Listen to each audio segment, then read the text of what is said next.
Postecoglou's comments after Tottenham lost to Manchester City.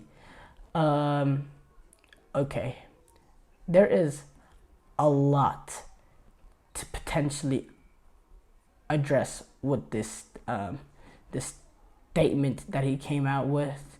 He's obviously frustrated in the energy that was present at the stadium, some of the questions being asked towards him, some of the rumors going around, some of the thoughts of the fans, all that. He is obviously frustrated with everything that's going on. But first of all, I'd like to quote exactly what he said. The foundations are really fragile. The last 48 hours has shown me that. It's inside the club, outside the club, outside, inside, everywhere. It's been an interesting exercise. It's just my observations, mate. Okay. Wow, that's a heavy thing to say. This is not the first manager that hasn't been afraid to call out the culture or just anything in general when it comes to the culture, the heritage of Tottenham. Antoine Conte, in one of his final pressers before he was sacked last year, had some sort of similar connotations he was trying to make. He made it in more of a harsher manner. You had Jose Mourinho, who let's be honest. I mean, for being 100%, this did come after he got sacked, way after actually. But he discussed the culture at Tottenham being different than other clubs, especially when it comes to the fact that he was sacked right before a cup final. He talked about how that kind of shows the mentality of the club and all that. So Postecoglou has not been the first to make these sort of connotations. And let's explain really why at the first half. Number one, it was flat. The atmosphere was flat. Tottenham Hotspur happens to have a ridiculously amazing stadium. The atmosphere is great. They're always, especially when they're going up against a team like Manchester City. Whenever talking about the atmosphere being flat, Postecoglou was asked whether this influenced his players, and he said, "Of course it does. It is what it is. I can't dictate what people do. They're allowed to express themselves any way they want. But yeah, when we've got late winners in games, it's because the crowds helped us." There was also an incident where Postecoglou was recorded on video while he was arguing and a Spurs fan in the stadium, while some of the supporters filmed him doing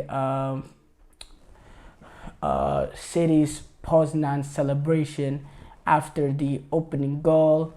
Postecoglou replied, whenever he was asked about the Spurs fans' chants, Postecoglou replied in a spiky way, "I'm not interested, mate. I just don't care. Maybe I'm out of step, but I don't care. I just want to win.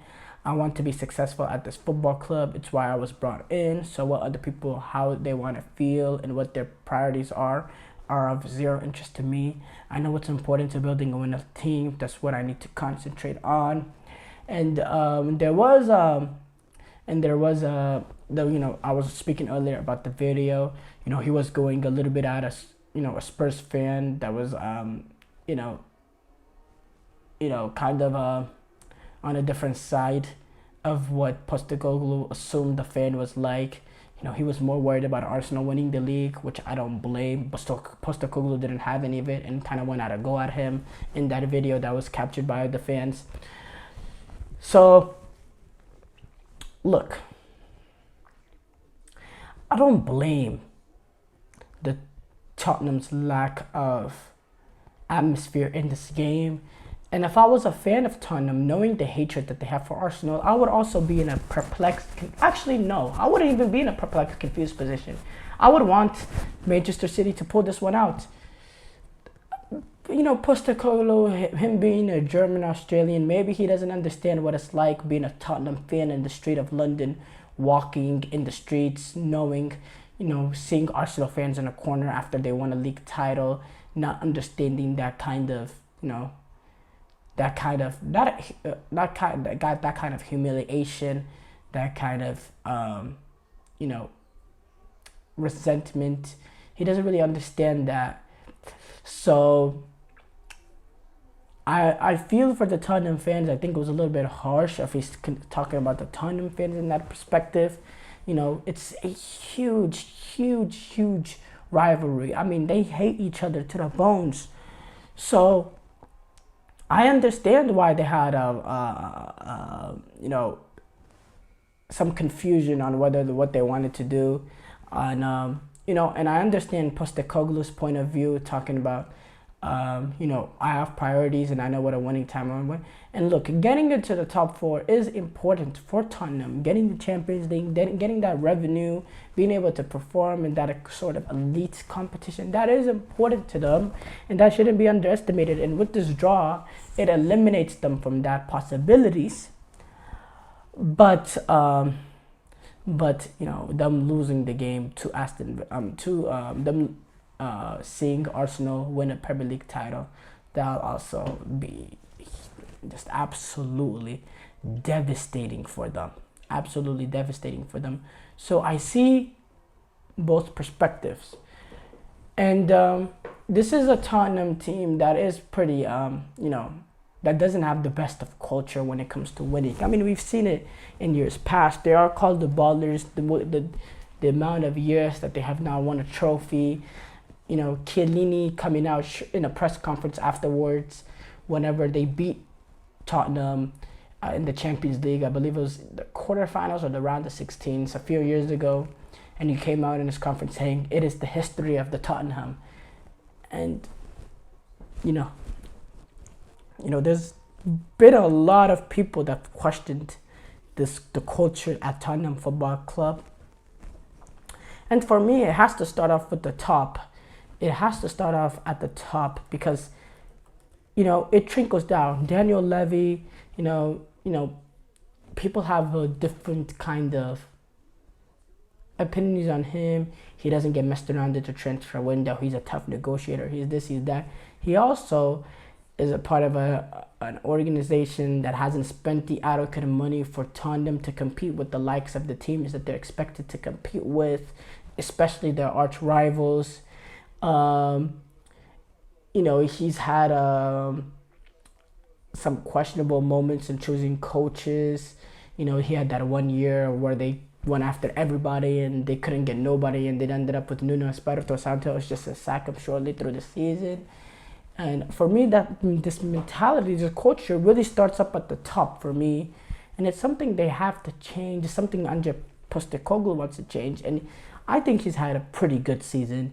I think he's had a very good season. He's got this Tottenham team playing much better football than they've played in a very long time. Since Pochettino, they do leak goals just because of the way that they play. The team did get a little bit tired near the end of the season. But this is a squad now with much depth, now with much quality. When you look at the other teams, what Postecoglu done in a short amount of time, I think has been pretty impressive. They did not reach the Champions League, but they're still in Europe, which is a positive for them. And I think, they have every opportunity to continue to get better. It's just whether or not, and this culture to change it. It's just whether or not Tottenham is willing to spend money on players and bring in quality players for him to work with.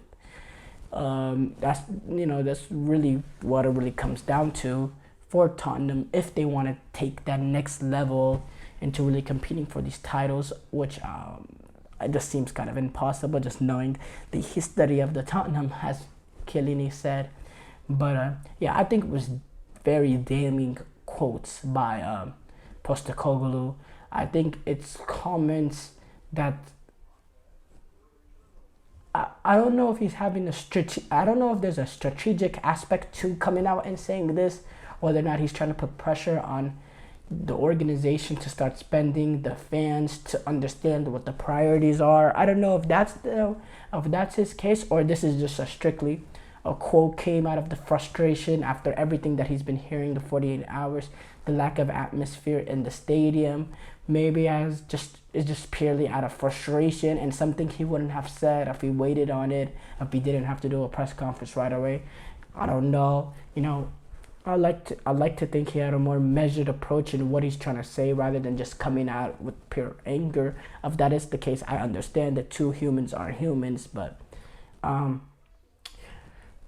yeah, no, it's really hard, really harsh quotes. But I do defend the fans to an extent, and but I understand where Postecoglou is coming from in the comments that he made.